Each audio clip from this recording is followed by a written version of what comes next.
Good afternoon, traders. Let's take a look at the U.S. economic data. GDP numbers were just out, and they show that the U.S. economy were increased by about 3.2% annualized. Now, as you've probably seen, the dollar hasn't really taken the news very well, and there's some explanations to this, and I think sort of the best explanation is just that the inflation gauge was not as strong as it's been in the past. Inflation in the past have been increasing by about 1.7%, but instead inflation increased by 0.8%. The other reasons as well, people looking at private demand, that not being very strong, and people also saying that the strong growth in GDP and the surprise element has to do with an increase in inventories, and that will put a drag on GDP in the next reading. Now, when it comes down to trading though, and especially currencies, it's more about how one country is performing versus another country. And from that perspective, the US economy is doing much better than, for example, Germany, which doesn't show any signs of rebounding.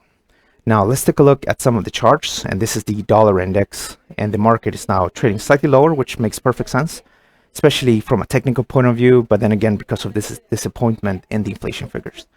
Now, a bit of a pullback is fully anticipated off this sort of growth that we've seen in the dollar index. We might even revisit the breakout point here at 97.73.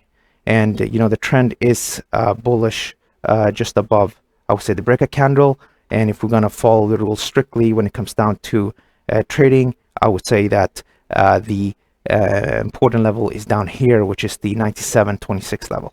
This is yesterday's low, that candle. So this is the level I'm watching because I don't like to take too much risk on the market. But from a longer-term perspective, this is the trend defining level at 97.26. So we'll see what happens over the next few weeks. As for, again, a pullback, maybe that breakout point, maybe a little bit less.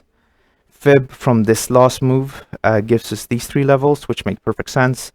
And then if we just apply Fibonacci to this last little leg, then you're looking at this level here and these two levels down here.